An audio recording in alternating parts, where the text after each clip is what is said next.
غزوہ خیبر کے موقع پر ایک چرواہا حضور اقدس صلی اللہ علیہ وآلہ وسلم کی خدمت میں آیا۔ وہ یہودیوں کی بکریاں چرایا کرتا تھا۔ اس چرواہے نے جب دیکھا کہ خیبر سے باہر مسلمانوں کا لشکر پڑاؤ ڈالے ہوئے ہے تو اس کے دل میں خیال آیا کہ میں جا کر ان سے ملاقات کروں اور دیکھوں کہ یہ مسلمان کیا کہتے ہیں اور کیا کرتے ہیں۔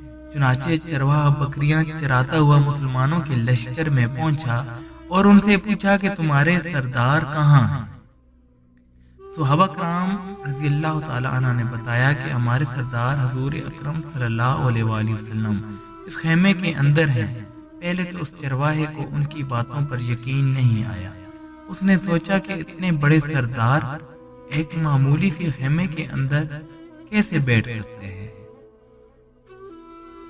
چرواہے کے ذہن میں یہ تھا کہ جب آپ صلی اللہ علیہ وآلہ وسلم اتنے بڑے بادشاہ ہیں تو بہت ہی شان و شوکت اور ٹھاٹ باٹ کے ساتھ رہتے ہوں گے، لیکن وہاں تو کھجوروں کی پتوں کی چٹائی سے بنا ہوا خیمہ تھا۔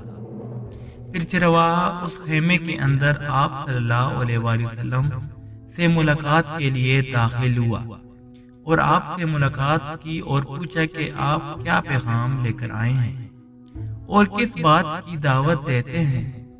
حضور اقدس صلی اللہ علیہ وآلہ وسلم نے چرواہے کے سامنے اسلام اور ایمان کی دعوت رکھی اور اسلام کا پیغام دیا۔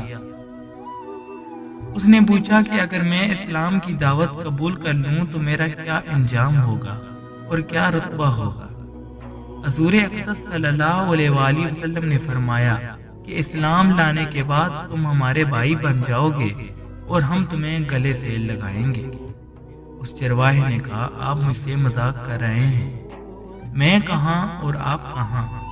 میں ایک معمولی سا چرواہ ہوں اور میں ایک سیاہ فام انسان ہوں، میرے بدن سے بدبو آ رہی ہے، ایسی حالت میں آپ مجھے کیسے گلے سے لگائیں گے؟ حضور اقدس صلی اللہ علیہ وآلہ وسلم نے فرمایا کہ میں تمہیں گلے سے ضرور لگاؤں گا اور تمہارے جسم کی سیاہی کو اللہ تعالیٰ خوبصورتی میں بدل دیں گے اور اللہ تعالیٰ تمہارے جسم سے اٹھنے والی بدبو کو خوشبو سے تبدیل کر دیں گے۔ یہ باتیں سن کر وہ فوراً مسلمان ہو گیا اور کلمہ شہادت پڑھ لیا۔ پھر حضور اقدس صلی اللہ علیہ وآلہ وسلم سے کہا یا رسول اللہ اب میں کیا کروں؟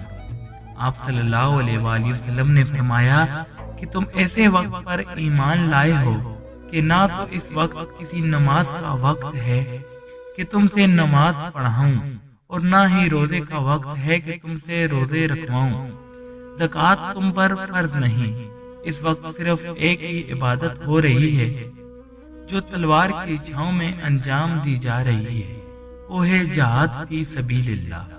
اس چرواہے نے کہا یا رسول اللہ میں اس جہاد میں شامل ہو جاتا ہوں، لیکن جو شخص جہاد میں شامل ہوتا ہے اس کے لیے دو میں سے ایک صورت ہوتی ہے، غازی یا شہید۔ اگر تو میں اس جہاد میں شہید ہو جاؤں تو اس میں آپ میری کوئی ضمانت لیجئے۔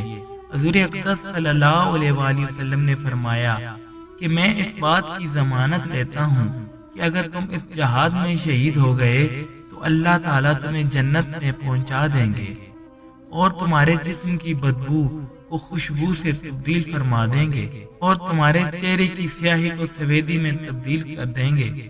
چونکہ وہ چرواہا یہودی کی بکریاں چراتا ہوا وہاں پہنچا تھا، اس لیے حضور اقدس صلی اللہ علیہ وآلہ وسلم نے فرمایا اگر تم یہودیوں کی جو بکریاں لے کر آئے ہو ان کو جا کر واپس کرو، اس لیے کہ یہ بکریاں تمہارے پاس امانت ہیں۔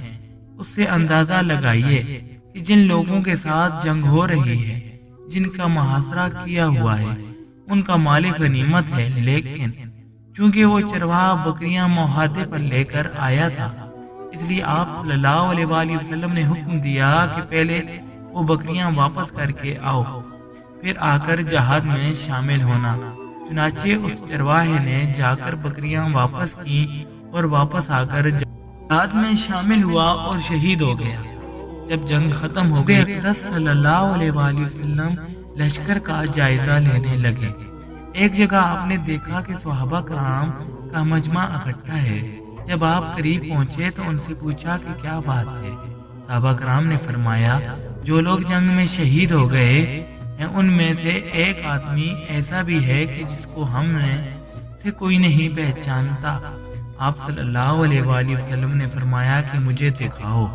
جب آپ صلی اللہ علیہ وآلہ وسلم نے دیکھا تو فرمایا تم اس شخص کو نہیں پہچانتے مگر میں اس شخص کو پہچانتا ہوں، یہ چرواہ ہے اور یہ وہ عجیب و غریب بندہ ہے جس نے اللہ کی راہ میں ایک بھی سجدہ نہیں کیا، اور میں اس بات کی گواہی دیتا ہوں کہ اللہ تعالیٰ نے سیدھا اس کو جنت الفردوس میں پہنچا دیا ہے، اور میری آنکھیں دیکھ رہی ہیں کہ ملائکہ اس کو غسل دے رہے ہیں، اور اس کی سیاہی سفیدی میں تبدیل ہو گئی ہے، اور اس کی بدبو خوشبو سے تبدیل ہو گئی ہے۔